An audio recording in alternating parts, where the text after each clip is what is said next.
Okay, so shalom everybody. Uh, I want to give you some comments from our previous learning. Okay, I have two debts I want to pay, and I don't know if we'll do anything new today, but let's start. First of all, we learned in the Mishnah that the Mishnah wants to bring the source that the Kohen Meshuach Milchama, he speaks to the people in Hebrew because it says V'diber el ha'am b'lshon hakodesh. We already asked, how do you know from that in Lashon hakodesh? So we brought the Gemara in the Bavli, what the Gemara says. I'm reading it to us again, that we compare it to Mamad Har Sinai, where it says Moshe Yedaber v'Elohim Yanenu B'kol, and we tried to suggest whatever we suggested.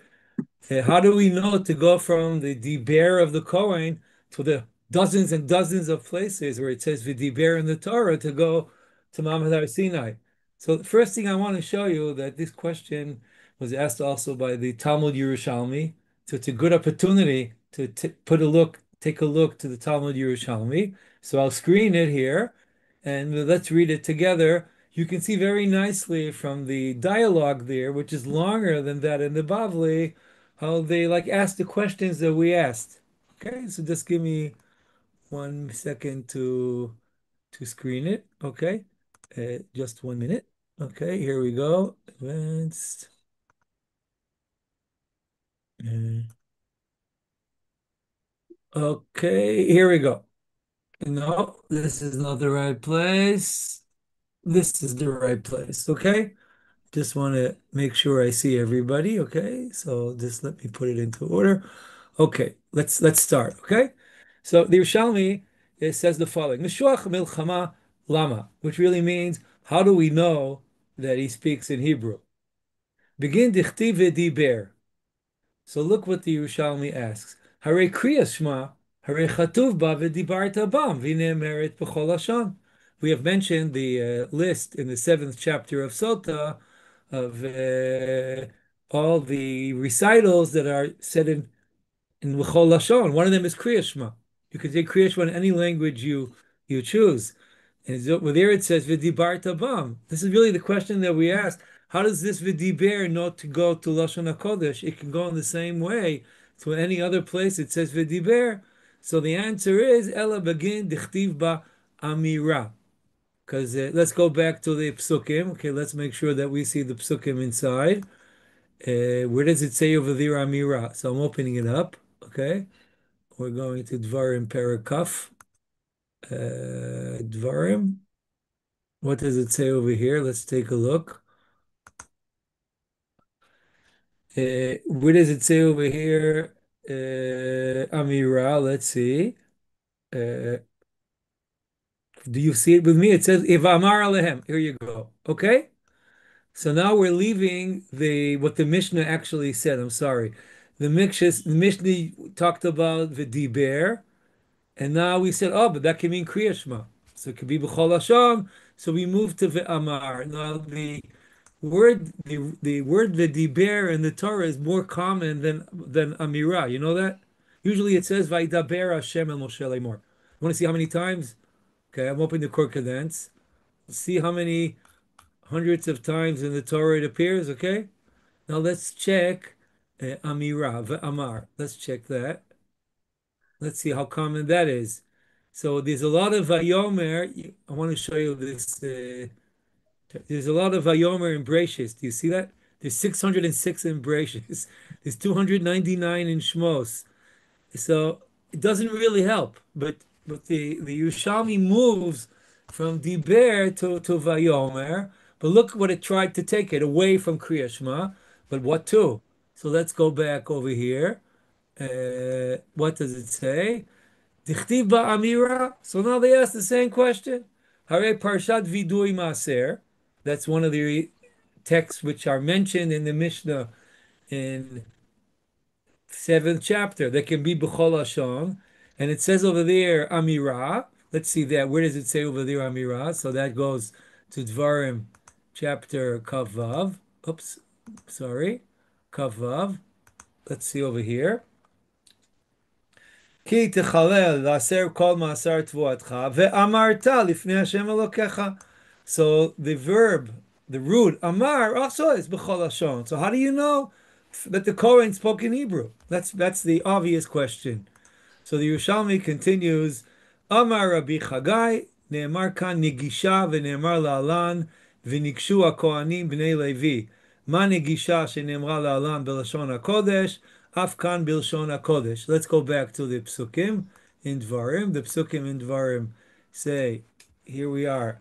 V'nigash ha'kohen v'diber la'am. Now if you want to see together with me, the Mishnah only mentioned v'diber, right? The Mishnah only mentioned this. The Yerushalmi went to Va'amar, and now the Yerushalmi is putting together also Vinigash. Now let's see, where does it say Vinigash in the Torah?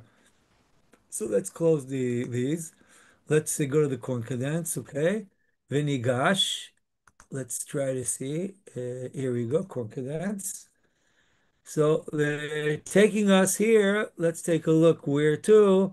V'nigash HaKohen El Ha'am, they're taking us to Dvarim Chaf Aleph. V'nigshu HaKohanim.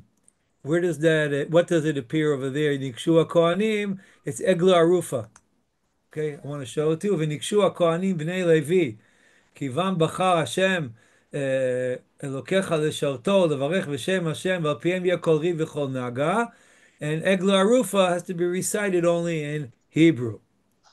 So the Yerushalmi says from these, we'll go now to Egla Arufa. Okay, let's continue.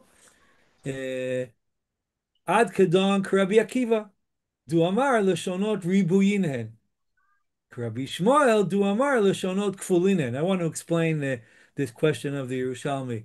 There's a very big machloket amongst the Batei Midrash in the Tanaim how to read the Torah, because the Torah written to us as humans. So it talks the way humans talk. And many of us, when we talk, we repeat words, we say the same phrase more than once, we use more words than necessary to say a sentence. That's how apparently Rabbi Ishmael reads the text of the Torah. In the words of the Yerushalmi, Rabbi Shmuel thinks Dibra Torah Kilshon Bnei Adam, meaning it's a divine word spoken to humans.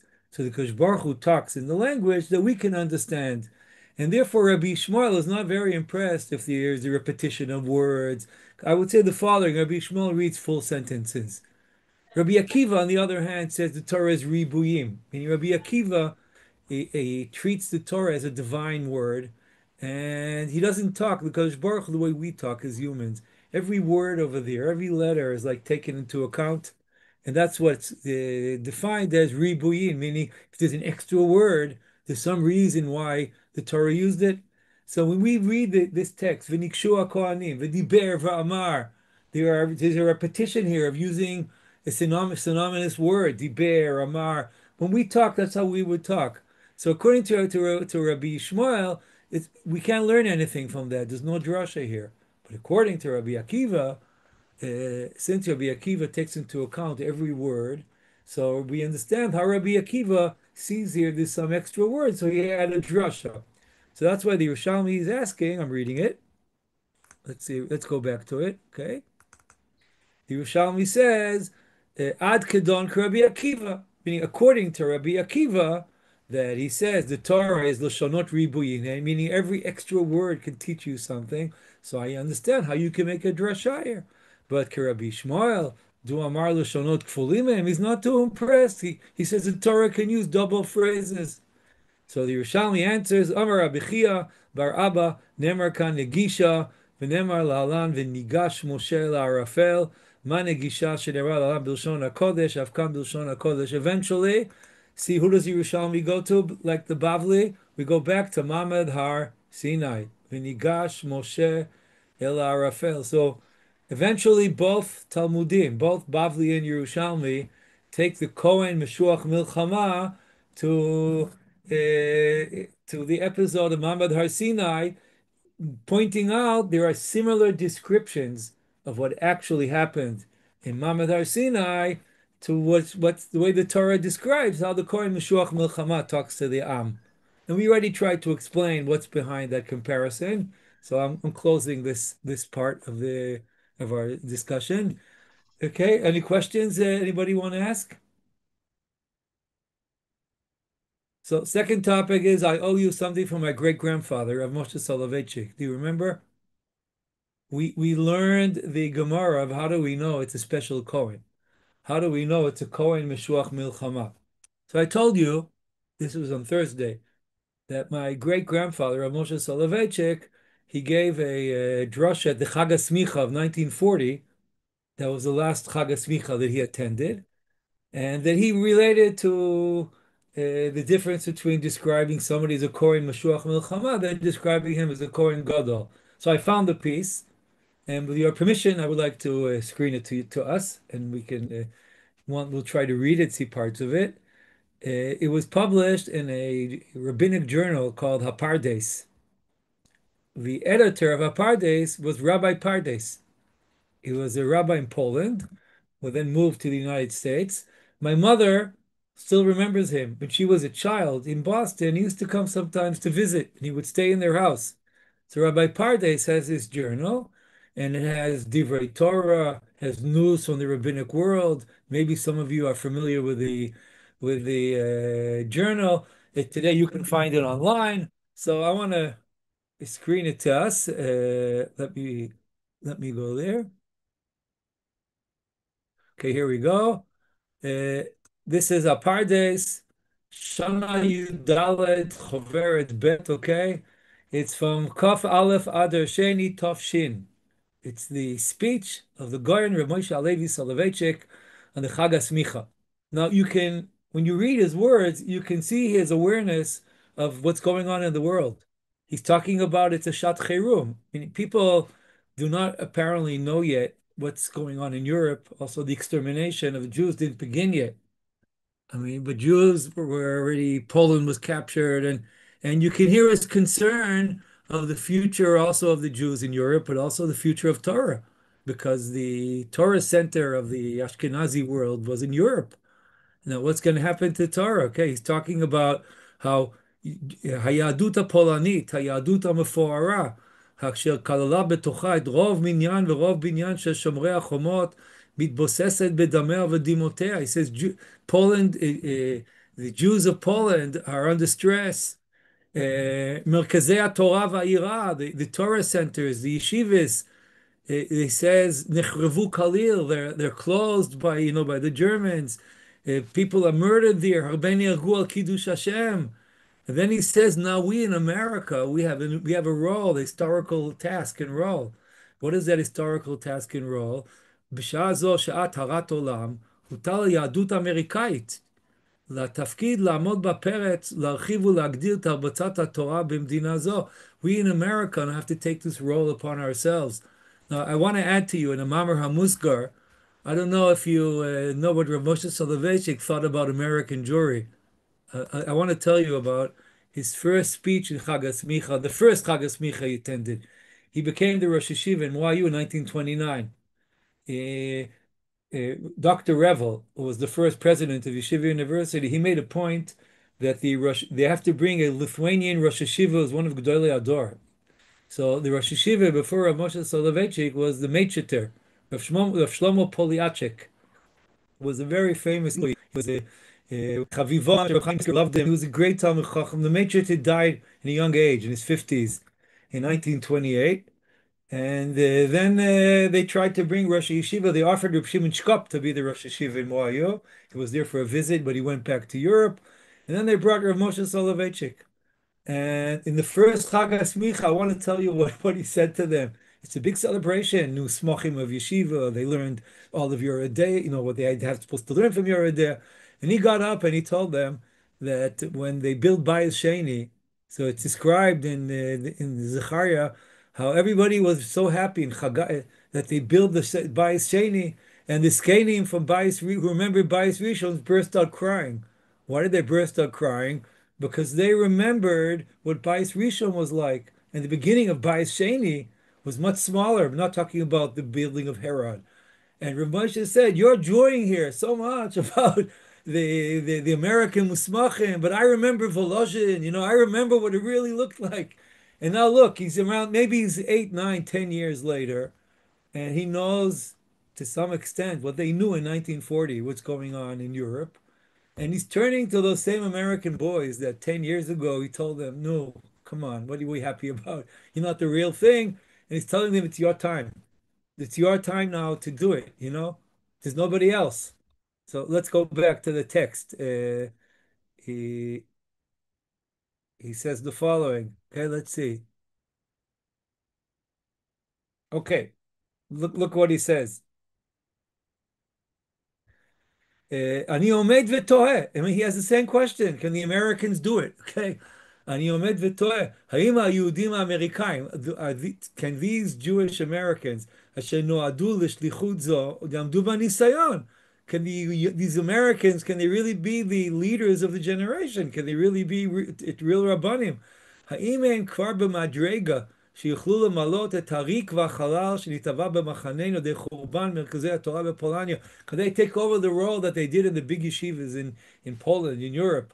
Did they reach the ability of doing it? And then he says, חוגגים אנו עכשיו, we're now celebrating חג הסמיכה של 18 תלמידים. That's the number of Musmachim in 1940, 18.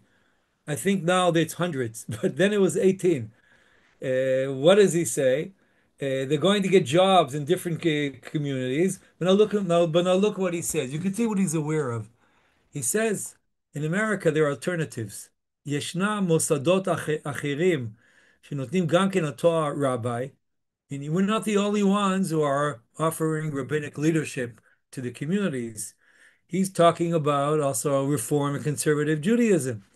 And he says, "Va'gomrim shelahem," meaning their alumnus, those who graduate, mechanim bekilot gdolot umfarot b'chol hamdina. They build big communities, congregations all around the United States.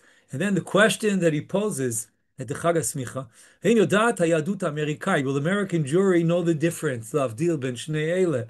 הראשונים שמעו שיעורים בתורה ממעיין הבנת התורה. I mean, those Orthodox Rabbanim who were trained in YU, they represent true Judaism. V'achronim, now I want you to take a look how he describes Reform jury. The Rav does the same thing in the 1940s. האחרונים שאבו ממקור של אמרצס. You know how they describe Reform jury? They don't say they're wrong. They don't say they're Rishoyim. You know what they say? It's Amiratzis. That's what they say. What they say is it's not Judaism. It's not Judaism is Torah, is Lumdis, is Halacha. What are they offering? That's the problem, you know. So he says, will they know the difference?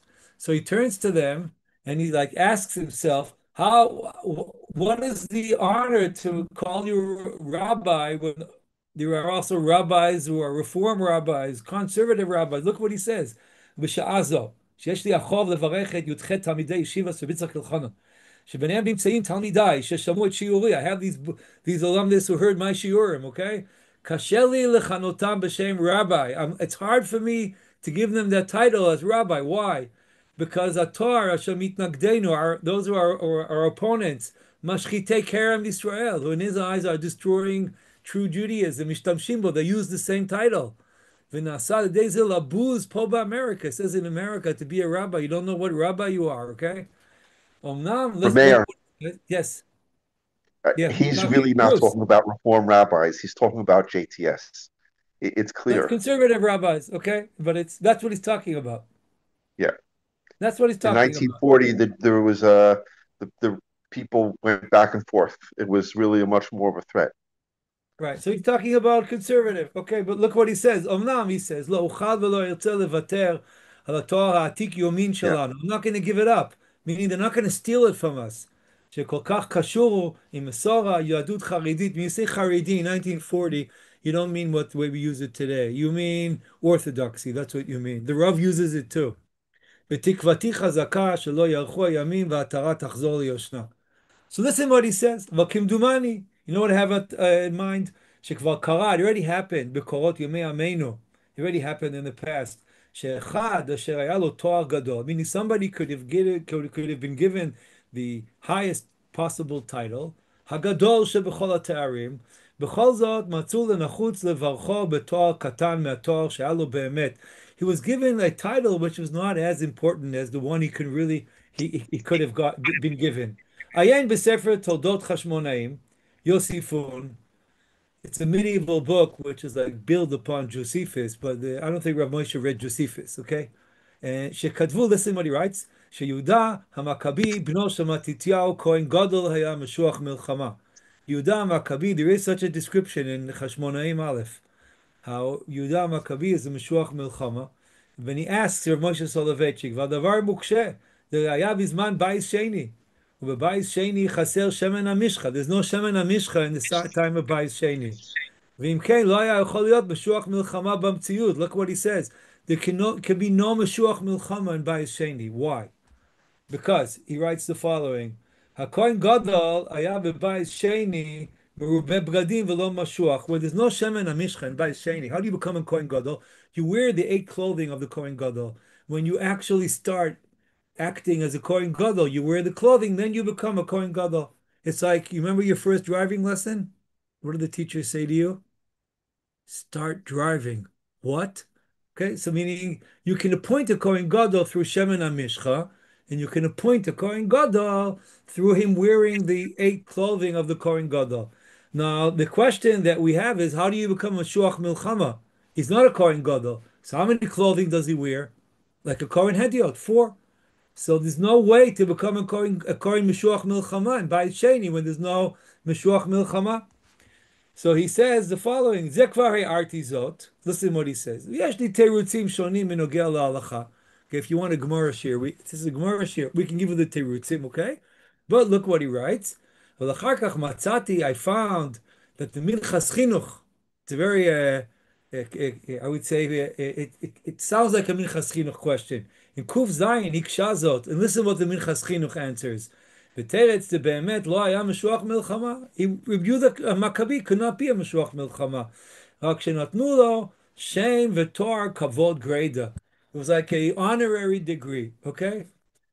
It wasn't really a משוח מלחמה. Now ask them that, Rav Moshe Soloveitchik. לבד צריך עיון, למבואר ביוסיפון ובתולדות חשמונאים, שהיה קורא גם הפרשה כדין משוח מלחמה. I mean, he says, first of all, he did actually act as a משוח מלחמה. But the second question is, this is what I mentioned to you last time. עוד עלה היה אחרי מות אביו, כהן הגדול בישראל. He assumes that Yudah Maccabi was the Kohen Gadol. And therefore he asks, Tor Kohen Gadol, to describe somebody as a Kohen Gadol is much higher. Oleba Madrega, al Tor Meshuach Milchama. Telo Eino Sim mi Kohen Gadol Meshuach Milchama, Mishum Demalim Bakodesh, V'lo Moridin. Meaning you cannot, from a Kohen Gadol, go down, step down to be a Meshuach Milchama. So if Yehuda Maccabi is a Meshuach Milchama and a Kohen Gadol, why call him Kohen Gadol, Meshuach Milchama, and not call him Kohen Gadol? ולדברי המנחס חינוך, he says, זה באמת לא היה משוח מלחמה. He wasn't actually a משוח מלחמה. ונתנו לו רק תואר של כבוד. It's an honorary degree. מה תואר של כבוד הוא? Because you can give him a much higher תואר כבוד. Instead of getting a master's לשם כבוד, get a PhD לשם כבוד, okay? You call it כהן גדול. אכן, look what he says. בבית שני, כידוע, היו עיתים שגבו הצדוקים על הפרושים. והשפעתם הייתה רבה עד שכבשו גם המקדש. Meaning he's describing here in Bais Sheni, the Kuna Gdola went down in its prestige. He says there were Kohanim Gdolim who were perhaps Stukim. He continues, let's change pages, how the Kohen Gadol is described once in the Torah, so in Yom Kippur he acted like a Tzduki, and they would have to swear the Kohen Gadol not to act like the Tzdukim. And he says, Lo chen Meshuach Milchama. You know who the Meshuach Milchama is? Ish iti muchana mezuman ach varak lekriyat parasha. Apparently, to be a Meshuach Milchama, you had to be a true tzaddik, somebody recognized by everybody as somebody who's Yireh Shamayim. You know what's one of the things he would say to everybody? Mi ha'ish hayareh v'rach alevav. Okay, so the Kohen Gadol, the Kohen Meshuach Milchama, has to be somebody who can bring everybody to have Yireh Shamayim, to have faith in the Kodesh Baruch Hu. Okay, Lishayin al Mikveh Israel, Moshio Beitzara, okay? And all this is said by the Meshuach Milchama, okay? And therefore he says, obviously, Muvan Me'elav, Shu haya tzarich liyot Madrega zu. He had to be at such a Madrega himself. Why? Sheyidvarim hayotzim min alev nichnasim el alev. Meaning you have to be, if the Kohen Gadol says to everybody, don't be afraid, so he has to be somebody like that too. And therefore he says, Meshuach Milchama haya ish tzanua mufrash שלא היה עליו שוב שמץ ופסול. Nobody questioned the ירא שמיים of the Kohen משוח מלחמה. ועל כן, יהודה המכבי, שהיה בבית שני, ועזר וטיהר את עם ישראל, he קידש שם שמיים ברבים, therefore he says, העלימו עין מזה שיש לו תואר כהן גדול. That wasn't such a great honor. וכיבדוה בתואר משוח מלחמה. כלומר, הוא היה איש איטי, קדוש, טהור, שיכול לקרוא את הפרשה, וזה היה כבודו אז. Then he turns to the musmachim, and what does he give them a bracha?